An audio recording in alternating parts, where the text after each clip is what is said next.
ಶಿಡ್ಲಘಟ್ಟದಲ್ಲಿ ಕಾಂಗ್ರೆಸ್ ಮುಖಂಡ ಪುಟ್ಟು ಆಂಜಿನಪ್ಪರವರ ಹುಟ್ಟುಹಬ್ಬವನ್ನು ಆಚರಿಸಿದ ಅಭಿಮಾನಿಗಳು. ಶಿಡ್ಲಘಟ್ಟ ತಾಲೂಕಿನ ಕಾಂಗ್ರೆಸ್ ಮುಖಂಡ ಹಾಗೂ ಸಮಾಜ ಸೇವಕರಾದ ಪುಟ್ಟು ಆಂಜಿನಪ್ಪ ಅವರ ಹುಟ್ಟುಹಬ್ಬವನ್ನು ಅಭಿಮಾನಿಗಳು ಹಾಗೂ ಸ್ಥಳೀಯ ಕಾರ್ಯಕರ್ತರು ಆಚರಿಸಿದ್ರು. ಅವರ ಅನುಪಸ್ಥಿತಿಯಲ್ಲಿ ಪಟ್ಟಣದ ಆಶಾಕಿರಣ ಅಂಧ ಮಕ್ಕಳ ಶಾಲೆಯಲ್ಲಿ ಹಣ್ಣು ಹಂಪಲು ವಿತರಣೆ ನಡೆಸಿ ಗೌರಿ ಗಣೇಶ ಹಬ್ಬದ ಅಂಗವಾಗಿ ಮಕ್ಕಳಿಗೆ ಹೊಸ ಬಟ್ಟೆಗಳು ಹಾಗೂ ರುಚಿಕರ ಅನ್ನದಾನವನ್ನ ಆಯೋಜಿಸಲಾಯಿತು. ಅಲ್ಲಿ ವಾಸಿಸುವ ಅನಾಥ ಮಕ್ಕಳು ಸಂತಸದಿಂದ ಪಾಲ್ಗೊಂಡು ಹುಟ್ಟುಹಬ್ಬವನ್ನ ಆಚರಿಸಿದ್ರು. ನಂತರ ಶಿಡ್ಲಘಟ್ಟ ಸರ್ಕಾರಿ ಆಸ್ಪತ್ರೆಯ ಒಳರೋಗಿಗಳಿಗೆ ಹಣ್ಣು ಹಂಪಲು ಹಾಗೂ ಊಟದ ವ್ಯವಸ್ಥೆ ಮಾಡಲಾಗಿತ್ತು. ಈ ಮೂಲಕ ಅಭಿಮಾನಿಗಳು ಆಂಜಿನಪ್ಪರವರ ಹುಟ್ಟುಹಬ್ಬವನ್ನ ಆಚರಿಸಿದ್ರು. ಕಾರ್ಯಕ್ರಮದಲ್ಲಿ ಮಾತನಾಡಿದ ಕಾಂಗ್ರೆಸ್ ಮುಖಂಡ ಗೌಡನಹಳ್ಳಿ ಮಂಜುನಾಥ್ ಅವರು, ಆಂಜಿನಪ್ಪರವರು ಹಲವು ವರ್ಷಗಳಿಂದ ಸಮಾಜ ಸೇವೆಯಲ್ಲಿ ತೊಡಗಿಸಿಕೊಂಡಿದ್ದಾರೆ. ಭಗವಂತನು ಅವರಿಗೆ ಆಯಸ್ಸು ಆರೋಗ್ಯ ನೀಡಿ ಇನ್ನಷ್ಟು ಅಧಿಕಾರದ ಸ್ಥಾನದಲ್ಲಿ ಸೇವೆ ಸಲ್ಲಿಸುವಂತಾಗಲಿ. ಆಶಾಕಿರಣ ಶಾಲೆಯ ಅಂಧ ಮಕ್ಕಳು ತಂದೆ ತಾಯಿಯನ್ನ ಬಿಟ್ಟು ಇಲ್ಲಿ ವಾಸಿಸುತ್ತಿರುತ್ತಾರೆ. ಪ್ರತಿಯೊಬ್ಬರು ತಮ್ಮ ಮಕ್ಕಳ ಹುಟ್ಟುಹಬ್ಬವನ್ನ ಇವರ ನಡುವೆ ಆಚರಿಸಿ ಊಟ ಹಾಗೂ ಹಣ್ಣು ಹಂಪಲು ನೀಡಿ ಅವರಿಗೆ ಸಂತಸವನ್ನ ನೀಡಬೇಕು. ಈ ರೀತಿ ಸಮಾಜ ಸೇವೆ ಕಾರ್ಯಕ್ರಮಗಳಲ್ಲಿ ನಿರಂತರವಾಗಿರಲಿ ಎಂದು ಕರೆ ನೀಡಿದ್ರು. ನಂತರ ಮಾತನಾಡಿದ ಕಾಂಗ್ರೆಸ್ ಯುವ ಮುಖಂಡ ಆನಂದ್ ರವರು, ಪುಟ್ಟು ಆಂಜಿನಪ್ಪರವರು ಸುಮಾರು 15 ವರ್ಷಗಳಿಂದ ಶಿಡ್ಲಘಟ್ಟ ತಾಲೂಕಿನಲ್ಲಿ ಆರೋಗ್ಯ ಶಿಬಿರಗಳು ಹಾಗೂ ಸಾಮೂಹಿಕ ವಿವಾಹ ಸೇರಿದಂತೆ ದೇವಾಲಯಗಳಿಗೆ ಅವರ ಕೈಲಾದಷ್ಟು ಸಹಾಯ ಹಾಗೂ ಕೊರೋನಾ ಸಂದರ್ಭದಲ್ಲಿ ಶಿಡ್ಲಘಟ್ಟ ತಾಲೂಕಿನ ಜನತೆಗೆ ಮಾಸ್ಕ್ ಹಾಗೂ ಸ್ಯಾನಿಟೈಸಿಂಗ್ ಹಾಗೂ ತರಕಾರಿಗಳು ಇನ್ನೂ ಅನೇಕ ಸಮಾಜ ಸೇವೆಗಳ ಮಾಡುತ್ತಾ ಬಂದಿದ್ದಾರೆ. ಇದನ್ನ ಮನಗಂಡು ಶಿಡ್ಲಘಟ್ಟ ತಾಲೂಕಿನ ಜನತೆ ಮುಂದಿನ ವಿಧಾನಸಭಾ ಚುನಾವಣೆಯಲ್ಲಿ ಅವರ ಕೈಬಲ ಪಡಿಸಿ ಅವರನ್ನ ಶಾಸಕರನ್ನಾಗಿ ಮಾಡಬೇಕು ಎಂದು ತಿಳಿಸಿದರು.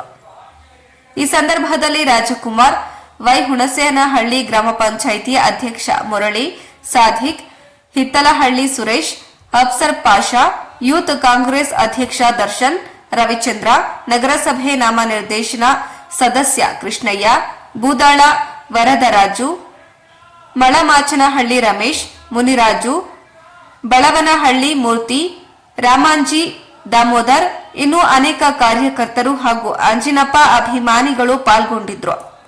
ವರದಿ ಲೋಕೇಶ್, ಪ್ರಜಾಪವರ್, ಶಿಡ್ಲಘಟ್ಟ. ಇವತ್ತಿನ ದಿನ ಸನ್ಮಾನ್ಯ ಶ್ರೀ ಆಂಜಿನಪ್ಪ ಪುಟ್ಟಣ್ಣವ್ರದ್ದು 48ರ ಹುಟ್ಟುಹಬ್ಬವನ್ನು ಅದ್ದೂರಿಯಿಂದ ಶಿಡ್ಲಘಟ್ಟ ತಾಲೂಕಿನಲ್ಲಿ ಆಚರಣೆ ಮಾಡಲಾಗಿದೆ. ಇವತ್ತಿನ ದಿನ ಶಿಡ್ಲಘಟ್ಟ ತಾಲೂಕಿನ ಸರ್ಕಾರಿ ಆಸ್ಪತ್ರೆಯ ಎಲ್ಲ ಆಸ್ಪತ್ರೆಯಲ್ಲಿರುವಂಥ ರೋಗಿಗಳಿಗೆ ಹಣ್ಣು ಹಂಪಲು ಮತ್ತು ಊಟದ ವ್ಯವಸ್ಥೆ ಒಂದು 700ರಿಂದ 1000 ಜನಕ್ಕೆ ಊಟದ ವ್ಯವಸ್ಥೆಯನ್ನು ಮಾಡಿದ್ವಿ. ತುಂಬ ಚೆನ್ನಾಗಿ ಇವತ್ತು ಎಲ್ಲ ನಮ್ಮ ಮುಖಂಡರು ಸೇರಿ ಎಲ್ಲರೂ ಸೇರಿ ಇವತ್ತಿನ ದಿನ ಚೆನ್ನಾಗಿ ಅಲ್ಲಿ ಆಚರಣೆ ಮಾಡಿ ಅವರಿಗೆ ಹಣ್ಣು ಹಂಪಲು ಕೊಟ್ಟು ಮಾಡಿ ಬಂದಿದ್ವಿ. ಮತ್ತು ಇನ್ನೊಂದು ಆಶಾಕಿರಣ ಅಂತ ಶಿಡ್ಲಘಟ್ಟ ನಗರದ ಹೃದಯ ಭಾಗದಲ್ಲಿ ಇದೆ. ಅವರಿಗೆ ಅಂಧ ಮಕ್ಕಳಿಗೆ ಒಂದು ವಸ್ತ್ರ ಬಟ್ಟೆಗಳನ್ನು ನೀಡುತ್ತಾ ಮತ್ತು ಅವರಿಗೆ ಹಣ್ಣು ಹಂಪಲು ನೀಡುತ್ತಾ ಅವರಿಗೆ ಊಟದ ವ್ಯವಸ್ಥೆಯನ್ನು ಕೂಡ ಇವತ್ತು ಮಾಡಿದ್ವಿ. ತುಂಬ ಈ ಕಳೆದ 15 ವರ್ಷದಿಂದ ನಾವು ಸತತವಾಗಿ ಈ ತಾಲೂಕಿನಲ್ಲಿ ಸೇವೆ ಮಾಡುತ್ತಾ ನಾನಾ ಥರದ ಈ ಶಿಡ್ಲಘಟ್ಟದಲ್ಲಿ ಸಮಸ್ಯೆಗಳನ್ನು ಇದ್ದು ಆರೋಗ್ಯ ಕ್ಯಾಂಪುಗಳು ಮತ್ತು ಶಿಡ್ಲಘಟ್ಟದಾದ್ಯಂತ ಎಲ್ಲಿ ನಮಗೆ ಹೆಚ್ಚಾಗಿ ದೇವಸ್ಥಾನಗಳು ಇಡೀ ತಾಲೂಕಿನಲ್ಲಿ ಊರಿನಲ್ಲಿ ದೇವಸ್ಥಾನಗಳ ಅಭಿವೃದ್ಧಿಗಾಗಿ ಜೀರ್ಣೋದ್ಧಾರಕ್ಕಾಗಿ ನಾವು ಸಹಾಯನ ಮಾಡಿದ್ವಿ. ಮತ್ತು 101 ಮದುವೆ ಕಾರ್ಯಕ್ರಮಗಳು ಕೋವಿಡ್ ಸಮಯದಲ್ಲಿ ಮಾಸ್ಕ್ ಮತ್ತು ಹಣ್ಣು ಹಂಪಲು ಮತ್ತು ತರಕಾರಿ ನೀಡಿದ್ವಿ.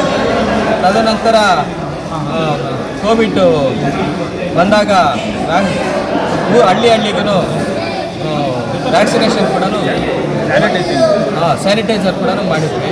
ಇನ್ನೂ ಬಹಳಷ್ಟು ಅಭಿವೃದ್ಧಿ ಕಾರ್ಯಕ್ರಮಗಳನ್ನು ಮಾಡ್ತಾಯಿದ್ವಿ. ಮುಂದೆ ನಾವು 2028ರ ಚುನಾವಣೆಯಲ್ಲಿ ನಿಂತು ಕಾಂಗ್ರೆಸ್ ಪಕ್ಷದ ಟಿಕೆಟನ್ನು ಕೇಳ್ತಾ ಇದ್ವಿ. 100% ಆಗುತ್ತೆ ಅಂತ ಹೈಕಮಾಂಡ್ ಹೇಳ್ತಾ ಇದ್ದಾರೆ. ಹೈಕಮಾಂಡ್ ಏನು ತೀರ್ಮಾನ ತಗೊಳ್ಳುತ್ತೋ ಅದ್ರ ಮೇಲೆ ಬದ್ಧವಾಗಿರ್ತೀವಿ. ಬರ್ತ್ಡೇ ಪ್ರಯುಕ್ತ ನಮ್ಮ ಶಿಡ್ಲಘಟ್ಟ ಕ್ಷೇತ್ರದಲ್ಲಿ ಮನೆಮಾತಾಗಿರುವ ಆಂಜಿನಪ್ಪರ ಹೆಸರು ಹೇಳ್ತಾ ಇವತ್ತು ಆಶಾಕಿರಣದ ಕಾಂಗ್ರೆಸ್ ಅಪ್ಪರು ಇವತ್ತು ಹುಟ್ಟುಹಬ್ಬದ ಪ್ರಯುಕ್ತ ಆಶಾಕಿರಣ ಮಕ್ಕಳು ಇವತ್ತು ಅವರು ಪಾಪ ಇದ್ರ ಬಗ್ಗೆ ನಾವು ಮಾತಾಡೋಂಥ ನೋವಾಗುತ್ತೆ. ಅವರ ತಂದೆ ತಾಯಿ ಎಲ್ಲೋ ಇರ್ತಾರೆ, ಆದರೆ ಅವ್ರ ಜೊತೆ ನಾವು ಒಂದು ಬರ್ತ್ಡೇ ಸೆಲೆಬ್ರೇಷನ್ ಮಾಡಿದ್ರೆ ನಿಜವಾಗ್ಲೂ ಸಮಾಜಕ್ಕೊಂದು ಅರ್ಥ ಹೋಗುತ್ತೆ. ಹಾಗೂ ಈ ಕ್ಷೇತ್ರದ ಜನ ಎಲ್ಲರೂ ಕೇಳ್ಕೊತಿದ್ದೆ, ದಯವಿಟ್ಟು ಕ್ಷೇತ್ರದಲ್ಲಿ ಎಲ್ಲರೂ ಯಾವುದೇ ಮಕ್ಕಳ ಬರ್ತ್ಡೇ ಆಗಲಿ ಮಕ್ಕಳಿಗೆ ಏನೋ ಒಂದು ಕಾರ್ಯಕ್ರಮ ಆದರೆ ಇಂತಹ ಕಡೆ ಬಂದು ಮಾಡಿದ್ರೆ ನಿಮ್ಮ ಮಕ್ಕಳಿಗೂ ನಿಜವಾಗ್ಲೂ ಏನು ನಮ್ಮ ಅಪ್ಪ ಅಮ್ಮ ನಮ್ಗೆ ಏನು ರೆಸ್ಪೆಕ್ಟ್ ಕೊಡ್ತಾ ಇದ್ದಾರೆ, ಗೌರವ ಕೊಡ್ತಾ ಇದ್ದಾರೆ ಅನ್ನೋದು ವ್ಯಾಲ್ಯೂ ಅವ್ರು ಕಲಿತೆ. ಎಲ್ಲರೂ ಈ ಕ್ಷೇತ್ರದ ತನ್ನ ಮಕ್ಕಳ ಬರ್ತ್ಡೇ ಮನೆಯಲ್ಲಿ ಏನು ಸೆಲೆಬ್ರೇಷನ್ ಮಾಡ್ತೀನಿ ಅದರಲ್ಲಿ ಅರ್ಧದಷ್ಟಾದರೂ ಇಲ್ಲಿ ಬಂದು ಇಲ್ಲಿರೋ ಮಕ್ಕಳಿಗೆ ಒಂದು ಕೇಕ್ ಕಟ್ ಮಾಡಿಸೋ ಮುಖಾಂತರ ಆಚರಣೆಯಿಂದ ತುಂಬ ಒಳ್ಳೆಯದಾಗುತ್ತೆ. ಹಾಗೂ ಪುಟ್ಟು ಆಂಜನಪ್ಪನವರು ಏನು ಈ ಸಮಾಜ ಶಿಡ್ಲಘಟ್ಟಕ್ಕೆ ಒಂದು ಒಳ್ಳೆಯ ಕೊಡುಗೆ ಕೊಡ್ತಾ ಇದ್ದಾರೆ. ಅವರು ಮುಂದಿನ ದಿನಗಳಲ್ಲಿ ಅವರಿಗೆ ಒಳ್ಳೆಯ ಆರೋಗ್ಯ ಐಶ್ವರ್ಯ ಜೊತೆಗೆ ಈ ಕ್ಷೇತ್ರ ಅಧಿಕಾರ ಸಮೇತ ಸಿಕ್ಕಿದರೆ ಮಾತ್ರ ಈ ಕ್ಷೇತ್ರವನ್ನು ಅವರು ರಾಮರಾಜಕ್ಕೆ ಮಾಡಲು ಹೊರಟಿದ್ದಾರೆ. ಅದಕ್ಕೆ ನಾವು ಕೈ ಜೋಡಿಸಂಗೆ ಆಗುತ್ತೆ ಅಂತ ಕೇಳುತ್ತಾ ಮತ್ತೊಮ್ಮೆ ಅವರಿಗೆ ದೇವರ ಆರೋಗ್ಯ ಐಶ್ವರ್ಯ